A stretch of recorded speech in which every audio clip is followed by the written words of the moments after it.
Hola a todos, espero que estén todos muy bien. Esta clase vamos a tocar un tema que probablemente dé mucho que hablar, especialmente en los tiempos que vienen. Vamos a hablar de tamizaje de cáncer colorectal. Bueno, ¿por qué tenemos que tocar este tema y por qué es relevante? El cáncer colorectal ha presentado un importante aumento en nuestro país y en el mundo. Se estima que será el cáncer digestivo de mayor incidencia en los próximos años. Pero muy importante por las características de su presentación. Las estrategias preventivas pueden disminuir tanto la morbilidad de este cáncer como su aparición. ¿Qué sabemos un poco sobre el tamizaje en general? El objetivo del tamizaje es la búsqueda de la enfermedad en individuos asintomáticos. ¿Y cuál es ese objetivo? Bueno, mejorar el pronóstico para aquellos pacientes los cuales se detecta precozmente. ¿Cuáles son los requisitos para un tamizaje efectivo? Bueno, que sea una enfermedad de alta prevalencia o de alto impacto en la salud pública, cosa que, como mencionamos en la primera diapositiva, el cáncer colorectal sí cumple. Existencia de un método de detección precoz. Nuestra clase hoy en día nos va a hablar sobre las distintas estrategias, pero existen métodos de detección precoz. Y especialmente en el caso del cáncer colorectal, estos métodos de detección precoz incluso pueden disminuir la incidencia. Es interesante ver que, por ejemplo, en Estados Unidos ha habido una disminución sostenida de la incidencia que se explica en gran parte por las estrategias de detección precoz del cáncer. Y esta misma disminución de la incidencia tiene la relación con la posibilidad de cambiar la historia natural de la enfermedad, es decir, detectar precozmente una lesión, en este caso estamos hablando de cáncer de colon, detectar precozmente cáncer de colon, sí tiene un impacto sobre el pronóstico de la enfermedad. Y aquí un punto que es muy relevante, que a veces se olvida, tiene que ser un test aceptable para la población. Por supuesto que el test que se ofrezca como tamizaje no puede ser algo que sea imposible de alcanzar, ya sea por costo, ya sea por incomodidad al paciente, etc.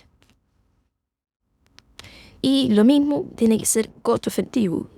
Tiene que ser de alguna manera rentable si es que lo vamos a utilizar para toda la población.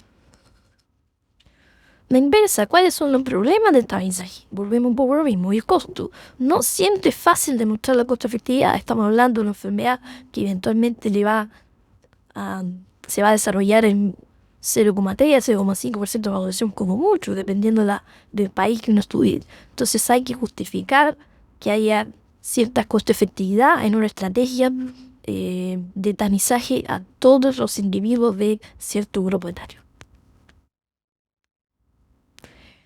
Existen complicaciones propias de los exámenes, ya sea dificultades para realizarlo, manipulación de deposiciones, para los pacientes que hacen colonoscopía, prepararse el colon, etc., como los riesgos propios de estos exámenes, sea perforación en caso de la colonoscopía, hemorragia post-polipectomía, por ejemplo. Eso también tiene que tomarse en cuenta. Y una cosa muy relevante sobre el diagnóstico.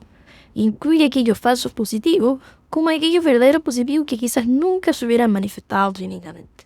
Esto puede llevar al sobretratamiento y eventuales complicaciones. Existen muchas cosas que eventualmente no se saben. Existen pólipos. Muchos pólipos quizás nunca se hubieran transformado en un cáncer. Eventualmente una polipectomía puede llevar a una perforación y una cirugía de urgencia. Entonces todas esas cosas tienen que tomarse en cuenta al momento de establecer las mejores estrategias. Por lo mismo, ¿cuál es el test de tamizaje ideal teniendo en cuenta estas ventajas del tamizaje y estos problemas del tamizaje? Bueno, el test de tamizaje ideal tiene que ser aquí que sea capaz de predecir correctamente la presencia de una enfermedad determinada. ¿Ya? En la clínica lo más relevante es el valor predictivo positivo del test, es decir, la posibilidad de portar la enfermedad dado un resultado positivo del test. Es decir, si por ejemplo yo tengo un test de circuito positivo, ¿cuál es la chance de que esa positividad de ese test se asocie a la presencia de ya sea un adenoma avanzado o un tumor? Idealmente, un test de tener alto rendimiento, es decir, buen valor predictivo, un bajo riesgo, es decir, que sea seguro para el paciente y por supuesto que sea aceptable para el paciente. Y esta aceptabilidad es lo que muchas veces los test de tamizaje de cáncer de colon es lo que dificulta un poco la capacidad de hacer planes masivos, porque los pacientes no siempre son muy, no siempre aceptan hacerse la colonoscopia o manipular las deposiciones en el caso del test de Sandow. El mejor test de tamizaje es aquel que se logra llevar a cabo, es aquel que se logra hacer. Uno puede tener múltiples estrategias muy científicamente comprobadas, con mucha inversión detrás, pero si el paciente no se hace el test, la verdad es que ese test de tamizaje no sirvió absolutamente de nada. Existen algunos ejemplos en Chile, ya vamos a hablar de fuera de Chile, pero existen algunos ejemplos en Chile, por ejemplo, mamografía y cáncer de mama. Es una de las estrategias de prevención de cáncer de mama, Papa Nicolau y cáncer del cérvix uterino. Esos son probablemente lo que la gran mayoría de la gente conoce.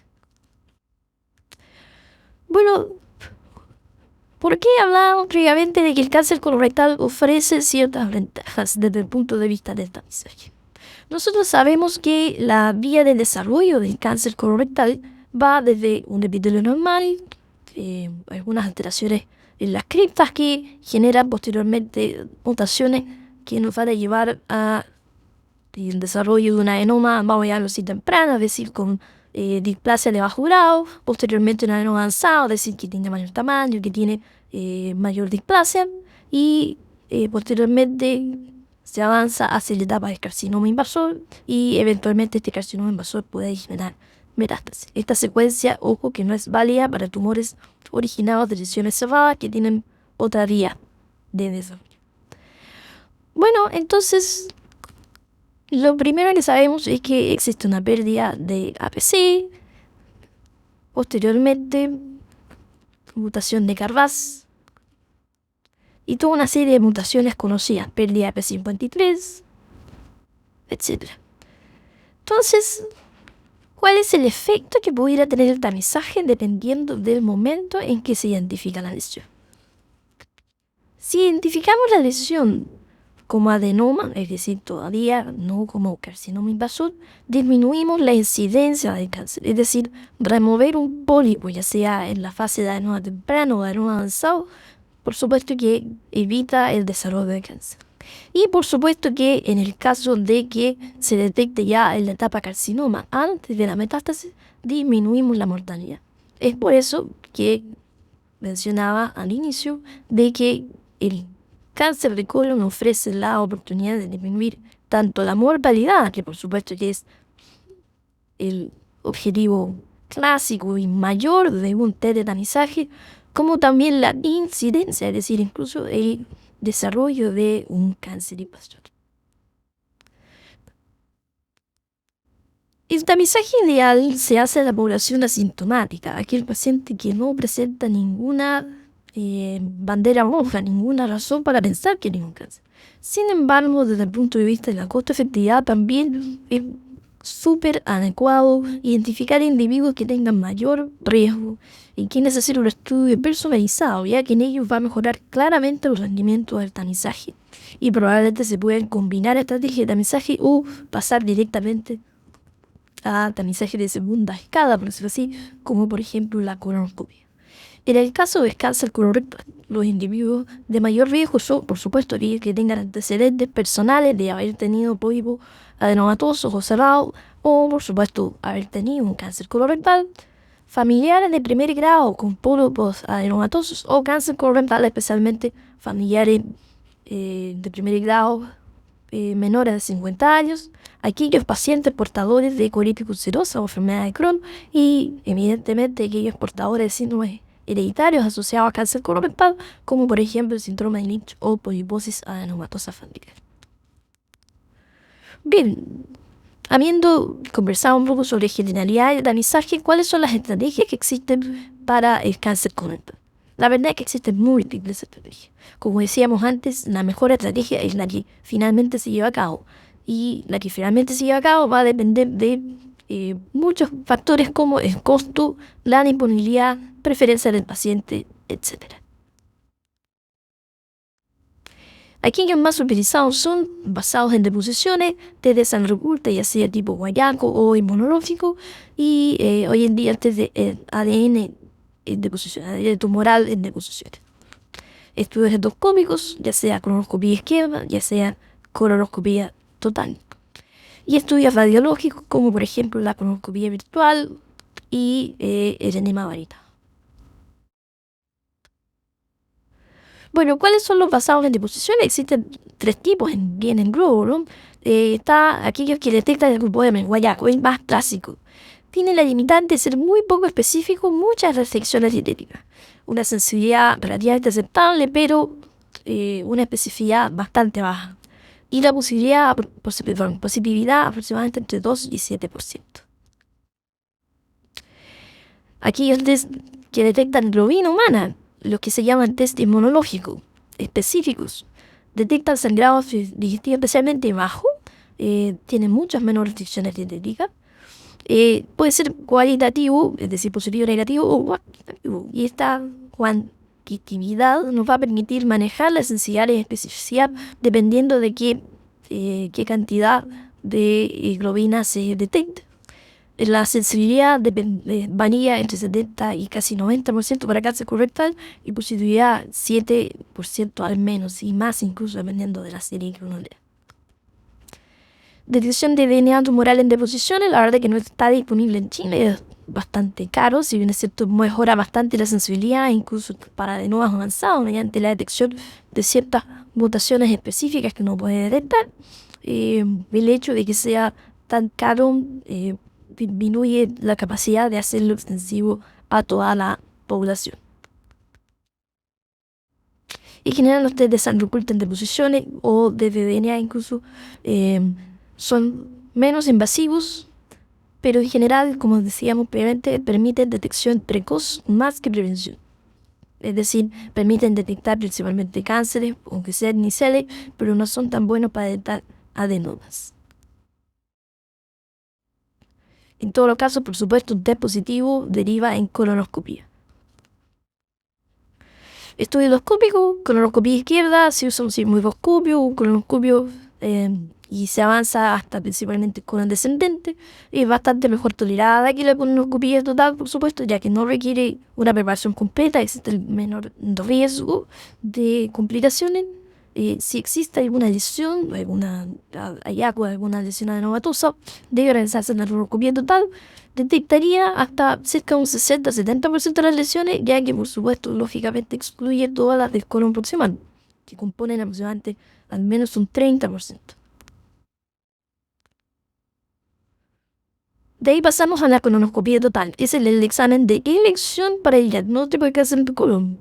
Obviamente es el único que nos permite al menos tomar una biopsia. Además, por supuesto, de poder ser terapéutico, puede remover un pólipo, puede cambiar el curso natural de la enfermedad. Sin embargo, es un examen caro, es un examen invasivo, requiere de un especialista y además debe cumplir ciertos criterios de calidad para poder decir de que fue hecho de manera adecuada.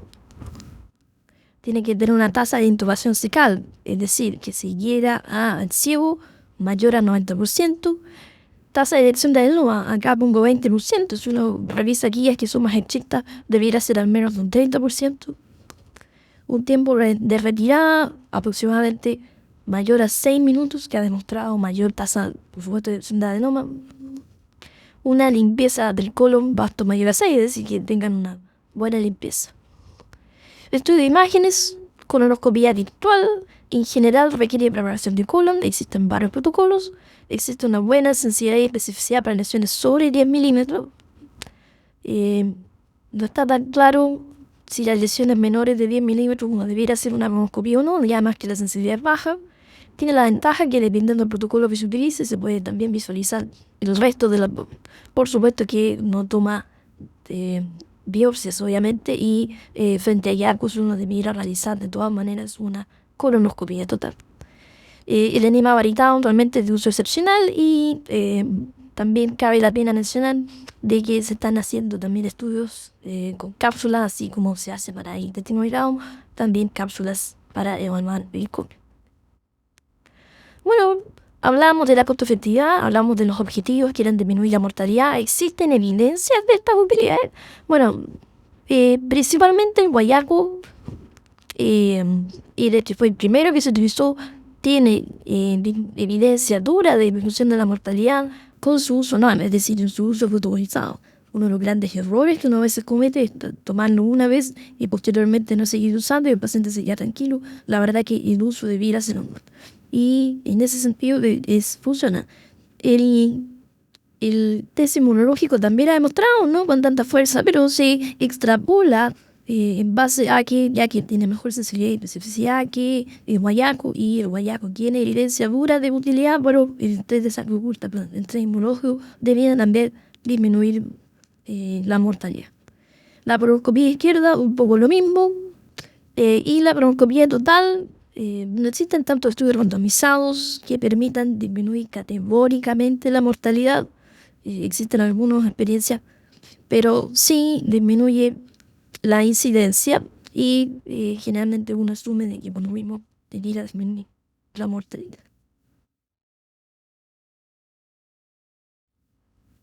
Bueno, en nuestro país, la guía de práctica clínica de cáncer de colon del Ministerio de Salud sugiere tamizaje con test bianual entre los 50 y los 75 años. Sin embargo, la verdad es que no se cuenta con una estrategia, un plan nacional de tamizaje. Y una opinión un poco más personal, no tenemos infraestructura suficiente como para plantear hoy en día una estrategia en base a colonoscopia.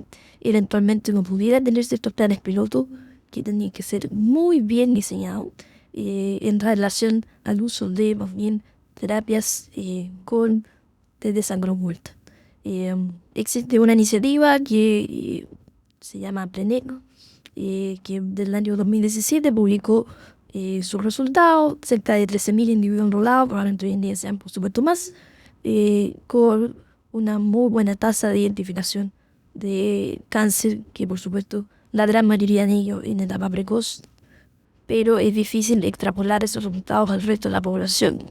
Hay mucho que avanzar, esperamos que la Ley Nacional del Cáncer ayude en establecer ciertas políticas que permitan mejorar los números en cuanto a detección precoz de cáncer de colon en nuestro país. ¿Cuánto debiera durar el tamizaje? El tamizaje, como decíamos, se hace en población asintomática, pero por supuesto que para tratar de mejorar el rendimiento y disminuir los costos en relación a los beneficios, uno tiene que establecerlo en relación a ciertos grupos que tengan mayor riesgo. ¿Cuál es el límite inferior? La edad promedio de presentación en general es aproximadamente los 60 años. La historia natural de la enfermedad determina que debe ser aproximadamente entre 5 y 8 años, una cosa así, previo al desarrollo de las lesiones que llevan finalmente a un cáncer. Entonces, por lo mismo, la mayoría de las guías inician el tamizaje aproximadamente en general entre los 50 y 55 años, dependiendo de ciertas consideraciones. Sin embargo, en los últimos años se ha visto un claro aumento de la incidencia en población menor a 50, en especial en cáncer de recto. Por lo tanto, y yo voy a mencionar posteriormente, las actualizaciones de las guías de Estados Unidos bajan la edad de inicio de la estrategia de tamizaje a 45 años. Por otra parte, el límite superior, la gran mayoría de las guías lo recomiendan aproximadamente hasta los 75 años, y sobre eso será a criterio del tratante, según las condiciones generales de los individuos y según la expectativa de vida. Ojalá para tamizaje, estamos hablando, estoy dejando fuera a los pacientes sintomáticos, para tamizaje, ojalá hubiera pusieron una expectativa de vida superior a 10 años para poder incorporarlo. Por supuesto que no se recomienda en individuos sobre los 75, sobre los 85 años. Bien, acá hay algunas guías clínicas. En general nos basamos mucho en las guías de Estados Unidos. Como decía, muchos de ellos todavía tenían sobre 50, pero vemos que la guía más grande, que es la de la USPSTF, ya bajó a 45 años, en CCN 45 años también. Ya, en general en Estados Unidos se recomienda bastante la colonoscopia, y es la estrategia principal del plan. Sin embargo, esa estrategia, por supuesto que no se puede extender a todos los pacientes que nunca se hacen, hay ciertas barreras para que el paciente se haga la endoscopia y es bueno en el paciente que no se hace la endoscopia de todas maneras invitarlo a hacer otras estrategias. Repito, en nuestro país probablemente yo optaría en relación a una estrategia más bien de salud pública en utilizar test de esa consulta antes que recomendar colonoscopia. Por lo mismo, las guías europeas, principalmente 50 años, y la American College of Surgeons 45. De aquí, por supuesto, cada una tiene ya sea de esa consulta. Existen algunas que involucran síntomas asociados, el uso de, por ejemplo, de fecal de la guía norteamericana, y así cada sociedad o cada país puede establecer la guía dependiendo, como decía, de los costos, de la aplicabilidad, de la disponibilidad de recursos, etc. Bueno, ¿qué viene para adelante? Sabemos que a pesar de campañas, existen barreras para el estudio de tamizaje, tales como costo, disponibilidad de equipamiento, personal calificado, sensibilidad y especificidad de los distintos exámenes, etc. Pero especialmente los estudios muchas veces son poco atractivos para los pacientes, ¿ya? Por lo tanto, es fundamental buscar exámenes que por una parte mejoren la sensibilidad y especificidad, disminuyan su valor, su costo y tengan una mayor aceptabilidad para la población. Por ejemplo, existen microRNA de posiciones que son mejor que en teoría existe alguna evidencia que lo sugiere, multitud DNA, test que tienen que ver con DNA, marcadores de la microbiota, es decir, una especie de cultivo de posiciones para ciertos marcadores específicos sugerentes, compuestos orgánicos volátiles y, muy importante, muestras de sangre. Probablemente sea lo más fácil de recolectar, lo más aceptable para el paciente tomarse una muestra de sangre y que ese examen de sangre nos determine el riesgo de tener este cáncer, y también hoy en día paneles más amplios que permiten determinar otros cánceres. Y probablemente en la muestra de sangre esté un poco el futuro de los test de tamizaje, especialmente en el cáncer de colon. Por supuesto que volvemos a lo mismo, todo test de tamizaje positivo debe llevar finalmente a una colonoscopia. Bien, como resumen, el cáncer colorectal se hace como una patología de creciente prevalencia en Chile por su característica de imprimación de un tamizaje. Las características del cáncer de colon debiera permitir disminuir la mortalidad e incluso la incidencia. Existen múltiples alternativas de test de tamizaje y su elección dependerá de variables como el costo, la disponibilidad y la preferencia del paciente. Y la implementación de un plan nacional en Chile tiene múltiples barreras, siendo las más importantes el costo y la falta de especialistas disponibles para estudios endoscópicos. Nuevamente, acá está la bibliografía de donde se obtiene gran parte de la información presentada.